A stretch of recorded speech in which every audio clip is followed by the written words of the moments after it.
The Indian Urban Infrastructure Review, for the first time in the country, is bringing together all the industry leaders from real estate and infrastructure sectors.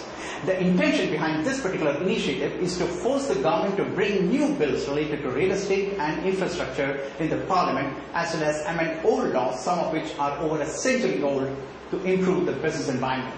The potential for growth for infrastructure sector in India is underlined by the announcement made by the Prime Minister that the government will facilitate $1 trillion investments in infrastructure in the next 5-year plan.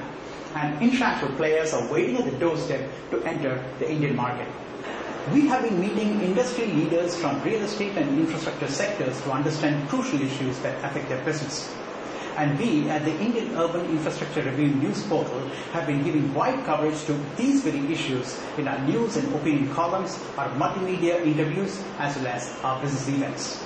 These issues range from land acquisition, government approvals, project financing, new technologies, building materials, architecture and interiors, local bodies, state and central government policies, transparency, global best practices, corruption, and what have you. In our brand new series of Meridian, we bring you in-depth analysis of markets, operations, finance and people. From the Indian Urban Infrastructure Review in Mumbai, this is Meridian. Affordable housing segment is a place where most real estate developers would love to be, simply because of the insatiable demand of the middle class. Today I have with me BROTIN BANERJEE, CEO of Tata Housing, to talk about all the plans, including affordable housing, and the company's future in this particular segment.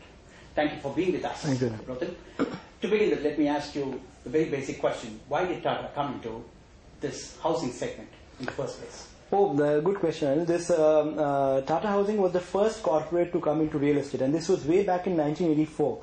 When the late Mr. J.R.D. Tata first thought of getting the Tatas into real estate. That was way back in 1984. It was done largely because at that moment in time, or at that time, real estate was a very murky business, very intransparent in its dealing, not very consumer-friendly policies, and there were no branded player in the market. So that was the vision of the great man. And it was in 1984 that Tata Housing came into creation, and since then it has been doing projects. However, from 1984 to 2005, while it has done about 1.5 million square feet of development, it was certainly not very prolific. The reason being, primarily being the fact that the market was still intransparent, very opaque in the way it worked. It was not an industry. It was really industry where the Tatas found it very difficult to operate. But with the FDI opening up the market in 2005, with foreign direct investment being allowed into real estate, there was a change in thought in the group, which felt that with the market opening up, with foreign investments coming into India in real estate, this market will over time and in clearly measurable ways become far more transparent, become more consumer friendly, and will adopt fair trade practices as is the norm in most other industries in India. That was the thing. With that in mind, this company was revived in 2007. This company was recapitalized. This company, which had over the time lost its bearing, and there was nothing about Tata Housing which was really going on. They had no projects and had been fairly dormant for close to 6-7 years from the period 2000 to 2006. Okay. It was recapitalized, revitalized. It brought in new people into the thing. And then that's how the second innings of Tata Housing began in 2006 and 2007. That was during the downturn. It was still the upturn. The downturn came sometime in 2008, latter half of 2008 and 2009. At that moment in time when this company started and a new management was brought in, we decided, we started afresh. And at this moment in time, and I'm talking of 2007, there were these very big players which were in the market. So we had to think differently, do things differently. One of the things which we did, we thought about and looked at data and looked at what was happening in the marketplace. There was a herd mentality which focused on people, which focused only on the top maybe 5-10% of families which could afford such luxurious homes.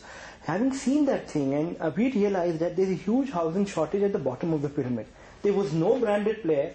There was no, in fact, not even branded, there was no offering which was at the lower middle class and middle class of India, which was the big bulge in the marketplace. This entire consumer segment was actually unserved and underserved. So with that in mind, we started working on something. And now you must keep in mind that Tata Housing at that time was, even in 2007, was doing projects where the cost of construction was close to about 1800, 1900 rupees a square foot. Having said that, when we started working on it, we took a challenge that we will launch a project which is about 5 to 6 lakh rupees end user, per unit. And we launched it in Mumbai, where we were based.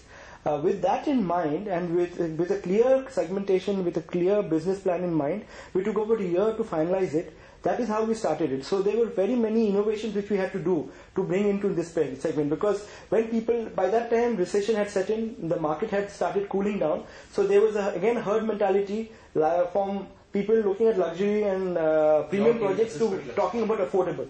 But you mind it, even at that time, affordable by what was defined was still in the bracket of 20 lakhs to about 30-40 lakhs.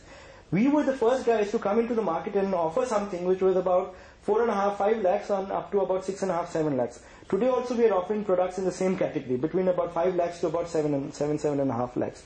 So for us, affordable is defined in two ways, and I would like to share it with you. One is we are looking at what we call the value segment.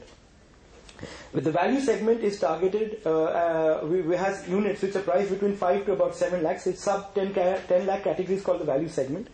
The affordable or the aspirational segment that we call is priced between 10 lakhs to about 30-35 lakhs. So these are the two segments which we have now formed a new company called Smart Value Homes, which is a subsidiary, 100% subsidiary of Tata Housing. So this new subsidiary of Smart Value Homes will focus both on the affordable housing as well as the value housing. So right from 5 lakhs to 35 lakhs will be catered to by this company called Smart Value Homes.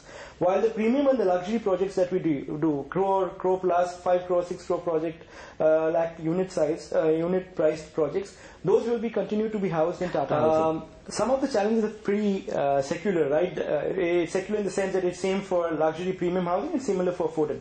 One of the biggest challenges, I would think, is the availability of land. It becomes all the more difficult when you are looking at affordable housing, because many of these people will have to access public transportation to stay there. So you have to think of land which has clear title, which has been very mandatory for all Tata Housing projects, whether you're doing it affordable or luxury. So it has to be a clear title. Second, it has to be, for affordable housing, there has to be a public transportation hub which is close to this. So whether it's a railway network or whether it's a large bus terminal, so that has to be very important. Third is the fact that we didn't want to buy huge amounts of land and find it difficult to monetize, because as you rightly said, margins are always tight. So we came up with a new thing called joint development model. This was in existence where Tata Housing was doing it very successfully earlier also, but we brought this model to bear here, which is a capital light model. What we used to do is to tell landowners, look, you have a piece of land, we're going to help you unwind your position, or monetize this project. What you have to do is, we get into a joint development agreement and look at it in a way. Make them a stakeholder? We make them a stakeholder, and we make sure that they get a share of the top line. So what happens in this, that I de-risk myself to that extent that I don't block huge capital and run huge interest costs on land if there's some problem with the title or some problem with the approvals. Being a board managed company, there's very little that I can do to expedite approvals beyond what we have to do. Sure. So keeping those in mind, that is the other thing. Now to make it, that is on the land side, which is one of the biggest challenges. The other challenge is commodity pricing. Steel, cement, these fluctuate rapidly, and when the market heats up, these prices go up very rapidly. So we have to be very clear that for Shubhagriha as well as New Haven, which is my affordable brand, and Shubhagriha is my value brand, for both these segments, I have to be very clear that I have to do these projects which have to meet timelines, and I have to ensure that the commodity pricing and all my costs that I have assumed, I have to be contained within a certain price bracket. So that was the other challenge which we had to. So there were very many challenges. There was a very different paradigm of thought which was required, and I was very happy that the entire team in Tata Housing was able to deliver on our vision.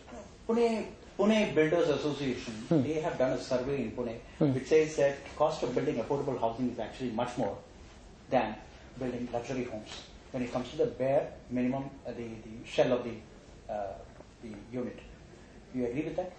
Yes, you're right. Because you have so many more number of toilets, you have such smaller units, you're not spread over the entire area. The cost is actually, it is a little inefficient to build smaller homes. which is what you're saying. It's true.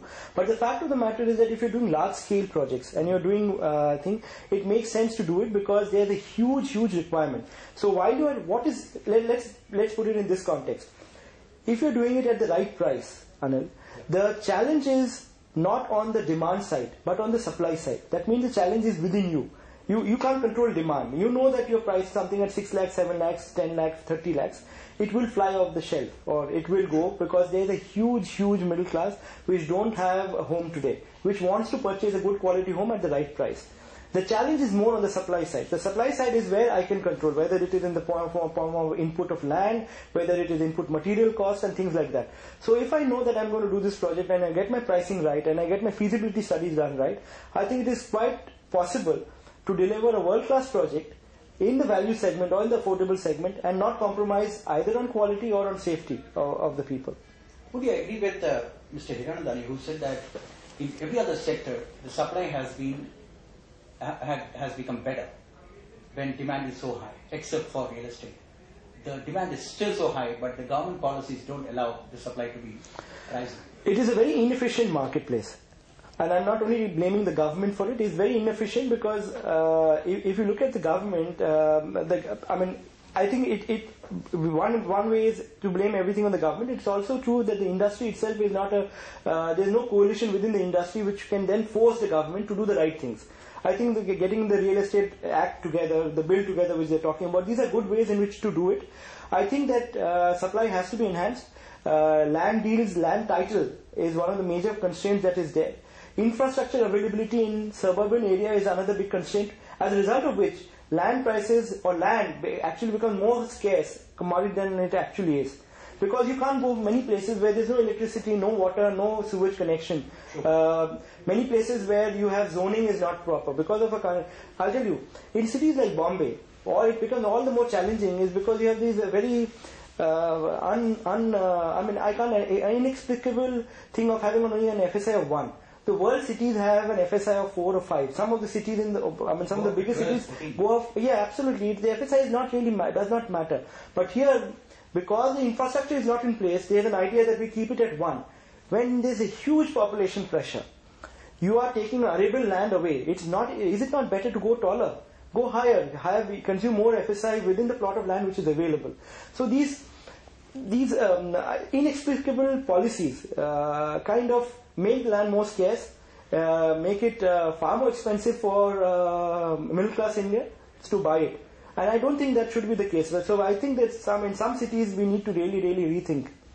Last week there was this report saying that in Mumbai the affordable segment has become above 80 lakhs.